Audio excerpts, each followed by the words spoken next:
नमस्कार मित्रों, स्वागत करते हैं एक बार फिर से हम आपके अपने YouTube चैनल कवि क्लासेस में।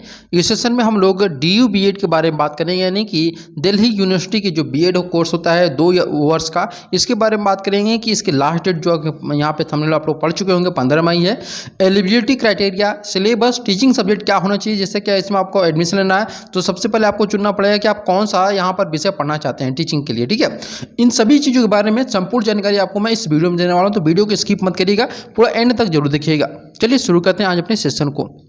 सबसे पहले आपको बता दें कि इसकी जो एप्लीकेशन फॉर्म है वह 6 अप्रैल को ही आ गई थी। ठीक है, 6 अप्रैल को इसकी फॉर्म आ गई थी और 15 मई आप लोग का फॉर्म का लास्ट डेट रखा गया है। जैसे कि आज 10 तारीख है और 10 तारीख से लेकर के आप लोग की यहाँ पर 4 से 5 दिनों का समय आपका बाकी शेष बचा हुआ है, जिसमें आप लोग इस फॉर्म को फिलअप कर सकते हैं।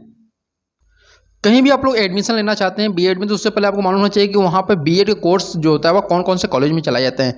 तो आप अगर डीयू से बीएड करना चाहते हैं तो यहाँ पर 4 कॉलेज यहाँ पे हैं जो जहाँ से आप लोग बीएड कर सकते हैं। पहला आपका है डिपार्टमेंट ऑफ एजुकेशन, जिसको हम लोग central institute of education CI के नाम से जानते हैं, और यही आपका क्या है मेन कैंपस भी है। ठीक है, और इसके बाद बात करते हैं सेकेंड जो कॉलेज आपका है लेडी इरविन कॉलेज, जो कि हम लोग इसको शॉर्ट फॉर्म में LIC के नाम से जानते हैं। ठीक है, एक एक के बारे में आप लोग बता जाऊँगा, उसके बाद इसके स्पेसिफिक के बारे में बताऊँगा। इसके बाद थर्ड आपका महर्षि वाल्मीकि कॉलेज ऑफ एजुकेशन, ठीक है, MVCE। उसके बाद Shyama Prasad Mukherjee college for women, यानी कि SPMC। ठीक है, अब यहाँ पे आपको बताना चाहेंगे पहला जो आपका है डिपार्टमेंट ऑफ एजुकेशन, यानी कि central institute of education CIE है। यह आपका क्या है मेल और फीमेल दोनों के लिए है। ठीक है, मेल एंड फीमेल दोनों के लिए। इसके साथ साथ आपका थर्ड जो आपका है MBCE, ये भी आपका क्या है मेल और फीमेल दोनों के लिए है। ठीक है, वहीं पे अगर बात करें यहाँ पर लेडी इरविन कॉलेज LIC, और उसके साथ साथ आपका जो सेकेंड और फोर्थ नंबर का आपका है Shyama Prasad Mukherjee college for women, ये दोनों के दोनों क्या है केवल फीमेल कैंडिडेट के लिए यहाँ पे फिक्स सीटें हैं। ठीक है, समझ गए आप लोग। यहाँ पर एक चीज़ मेंशन करना चाहूँगा कि जो आपका लेडी इरविन कॉलेज है, यहाँ पर केवल और केवल जो होम साइंस से बीएड करना चाहते हैं, ठीक है, होम साइंस से बीएड करना चाहते हैं लड़कियाँ, यानी होम, ये फीमेल के लिए तो आपको केवल गर्ल्स यहाँ पे मिलेंगी, कोई बॉयज आपको देखने को नहीं मिलेगा। केवल होम साइंस वाले यहाँ पे फॉर्म भर सकते हैं। ठीक है,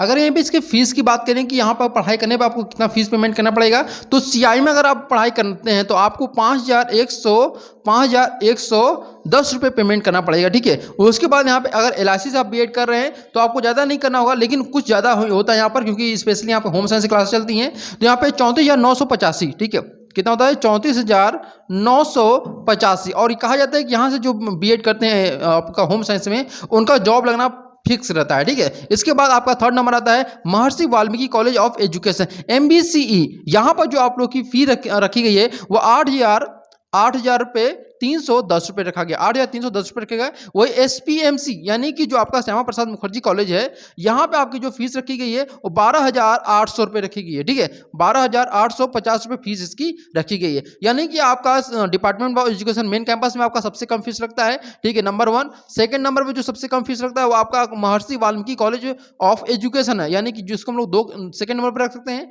थर्ड नंबर पर आपका जो आता है वह Shyama Prasad Mukherjee college for women, ये तीसरे नंबर पर हम लोग रखेंगे। और चौथे नंबर पे हम लोग रखेंगे यहाँ पर लेडी इरविन कॉलेज, क्योंकि इसकी फीस जो है वो बहुत ज़्यादा है। ठीक है, तो इस प्रकार से 4 कॉलेज है, और जहाँ पर फीस स्ट्रक्चर मैंने बता दिया है और कॉलेज किस प्रकार का ये भी बता दिया है। अब बात करते हैं हम लोग की जो आप लोग की मिनिमम क्वालिफिकेशन मार्क्स वह कितना होना चाहिए। ठीक है, क्योंकि आप लोग का एडमिशन जब होगा तो आपको मिनिमम क्वालिफिकेशन मार्क्स होने चाहिए। तो ये क्या होता है कि आपके या तो यहाँ पर UG में, ठीक है, या फिर PG में, UG या फिर PG में यहाँ पर 50% आपके मार्क्स होने चाहिए। कितने परसेंट? 50%। ये मैं बात कर रहा हूँ किसके लिए, यहाँ पर जो अनरिजर्व कैटेगरी के हैं, ठीक है, या फिर जो आपके OBC कैटेगरी के हैं, या फिर आपके EWS कैटेगरी के हैं। समझ गए आप लोग, तो इनके लिए 50% यहाँ पे कंपल्सरी रखा गया है। अब यहाँ पे बात करते हैं कि सेकंड यहाँ पे UG या PG में, UG या फिर PG में जिनका 50% नहीं है वो क्या कर सकते हैं, तो 50% नहीं है तो आप अगर 50% से कम है, ठीक है, यानी कि मान लेते हैं 45% है। ठीक है, यहाँ पे मान लेते हैं कि ये 45% है, और ये किसका होना चाहिए, यानी कि 50% जिनका कम हो वो कौन होना चाहिए, तो वह SC ST और आपके PWD कैंडिडेट होते हैं। ठीक है, तो PWD से आप आए, SC से हैं, ST से हैं, तो आप 45% यानी 50% से कम है तो भी आप इस फॉर्म को भर सकते हैं। यहाँ पे एक बात ध्यान रखिएगा, ये सिर्फ नॉर्मल कोर्सेज के लिए। अगर आप यहाँ पर बीटेक एमटेक किए हुए हैं तो आपको 55% होने चाहिए। उसके साथ साथ आपका यहाँ पे 2 सब्जेक्ट होने चाहिए जो कि आपका एजुकेशन वाला है, जैसे आपका मैथ हो गया या फिर साइंस होना चाहिए, या आपके बीटेक या एमटेक या बी या फिर बीसीए में, ये सब चीज़ों में होने चाहिए, या फिर एमबीए में। अब यहाँ पे देखिए एक चीज़ यहाँ पे आ जाता है कि बहुत सारे बीएड कॉलेज में आप लोग एडमिशन के लिए देते होंगे, एप्लीकेशन फॉर्म यहाँ पे भरते होंगे, लेकिन उसमें सिर्फ आपको एलिजिबिलिटी क्राइटेरिया मांगता है। लेकिन यहाँ पे क्या बोला है कि eligibility for choosing subject category and teaching subject, यानी कि टीचिंग सब्जेक्ट क्या आपका होना चाहिए, इसमें आपको बोला गया है कि टीचिंग सब्जेक्ट आपका जो ग्रेजुएशन में मान लेते हैं यूजी या फिर पीजी में, यूजी या फिर पीजी में आपके 50% उस सब्जेक्ट में होने चाहिए। उस सब्जेक्ट में कितने परसेंट होने चाहिए आपके, तो वह सब्जेक्ट में आपके 50% मार्क्स होने चाहिए। जैसे हम एग्जांपल लेते हैं कि मान लेते हैं आप लोगों ने यूजी किया हुआ है, ठीक है, आप लोगों ने बीए बीकॉम कुछ भी किया हुआ है, यहाँ पर बीएससी किया हुआ है, तो वहाँ पे आपका मान लेते हैं एक सब्जेक्ट में यूजी का मान लेते हैं हिंदी का, ठीक है, मान लीजिए आप लोगों ने यहाँ पर आप क्या किए हैं, बीए किए हैं और हिंदी से, और हिंदी और इंग्लिश आपके साथ है, ठीक है, हिंदी और इंग्लिश आपके साथ है, और आपने क्या किया वहाँ पर कि हिंदी और इंग्लिश 3 साल यहाँ पर पढ़ाई की है आप लोग, ठीक है, हिंदी और इंग्लिश, इसमें से आपको बोला है कि 2 साल कम से कम होने चाहिए, या फिर आपका तीसरा सब्जेक्ट आपका हिस्ट्री है, ठीक है, क्या है आपका हिस्ट्री है, और हिस्ट्री को आपने 2 साल पढ़ाई किया है, ठीक है। अब इंग्लिश और हिंदी में आपके क्या करते हैं कि 3 साल आप पढ़ाई किया और मान लेते हैं 300 आपके नंबर आते हैं, कितने नंबर आते हैं, 300 नंबर, आपके टोटल नंबर आपके 300 को होते हैं, पेपर आपका 3 साल का, यानी कि प्रत्येक साल आपका 100 नंबर का पेपर होता है हिंदी और इंग्लिश का, मान लेते हैं कोई एक सब्जेक्ट हिंदी का। तो यहाँ पर 300 में से आपने क्या किया कि यहाँ पर 300 में से आपके नंबर जो आए यहाँ पर केवल 112 नंबर आए, ठीक है। वहीं पे अगर आप हिस्ट्री में 2 साल पढ़ाई किए हैं और 200 आपके नंबर हैं, और 200 में आपके कितने नंबर है, आपके 105 नंबर है, ठीक है। तो आप यहाँ पर हिंदी या इंग्लिश में से दोनों में एलिजिबिलिटी नहीं रखते हैं, और यहाँ पर आप हिस्ट्री से एलिजिबिलिटी रखते हैं क्योंकि आपके 50% मार्क्स है, ठीक है, क्योंकि देखिए 200 यहाँ पे मार्क्स है, 200 का 50% करिए तो 100 नंबर, वही 300 का 50% करिए तो 150 नंबर, तो आपके 50% होने चाहिए एक सब्जेक्ट में एटलीस्ट, जो आप लोगों ने पढ़ाई किया है। या फिर आपने एमए किया हुआ है, तो एमए मान लेते हैं यहाँ पर आप लोगों ने किस में किया हुआ है, संस्कृत में किया हुआ है, या फिर किसी संस्कृत में मान लेते हैं किया, ठीक है, तो संस्कृत में आपके 2 साल पढ़ाई होता है, 2 साल में आप लोग मान लेते हैं कि 200 सब्जेक्ट का पेपर हुआ, ठीक है, 200 सब्जेक्ट का पेपर हुआ, और 200 में से आपने क्या किया कि 120 नंबर भी ला दिया, यानी 50% यहाँ पे इसका हो गया, मान लीजिए 100 नंबर भी ला देते हैं तो भी आप लोग इस फॉर्म को भर सकते हैं। ये आपका इसका क्राइटेरिया रहता है। ये समझने में बहुत लोग यहाँ पे कंफ्यूज होते हैं कि 200 मार्क्स होने चाहिए कि 50% होने चाहिए, तो 200 मार्क्स मैक्सिमम आपका होता है, ठीक है, 200 मार्क्स मैक्सिमम होता है जिसमें आपको 50% होने चाहिए।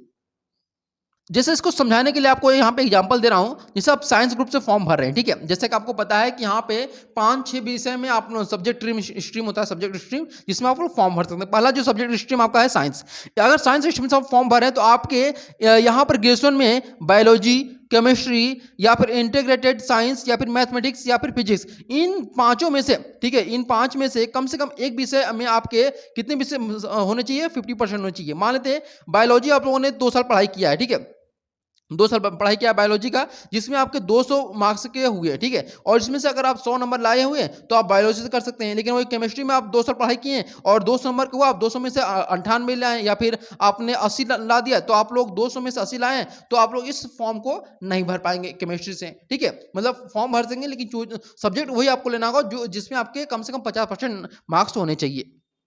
सेम कंडीशन यहाँ पे है कि लैंग्वेज अगर लेना चाहते हो तो हिंदी, इंग्लिश और संस्कृत, इन तीनों में से किसी एक विषय में आपके 50% होने चाहिए ग्रेजुएशन में, ठीक है। वहीं उसके बाद बात करते हैं सोशल साइंस में। सोशल साइंस में आपका economics, geography, history, political science और सोशल साइंस, इनमें से आपका किसी भी एक सब्जेक्ट में कम से कम 50% मार्क्स होने चाहिए, तभी आप टीचिंग सब्जेक्ट यहाँ पे चूज कर सकते हैं, ठीक है। इसके बाद आपका अदर सब्जेक्ट में आपका यहाँ पे आता है कॉमर्स, साइकोलॉजी और सोशियोलॉजी। यहाँ पे आपको मेंशन करना चाहते हैं कि यहाँ पे ध्यान रखिएगा, जो कॉमर्स, साइकोलॉजी और सोशियोलॉजी से अपना बीएड करना चाहते हैं यहाँ पर, तो उनको पीजी होना बहुत अनिवार्य है। ये आपका दिल्ली का स्पेशल रूल है कि आपको पीजी इसमें होना चाहिए। और पीजी का मतलब ये नहीं कि आप एमबीए क्यों, एमबीए जो लोग करते हैं यहाँ पर ये माने नहीं होंगे। जैसे कॉमर्स के स्टूडेंट जो हैं वह सोच रहे हैं कि हम यहाँ पर एमबीए कर लिए तो इसके लिए एलिजिबिलिटी ये रखते हैं, लेकिन वो लोग इसके लिए एलिजिबल नहीं है बिल्कुल।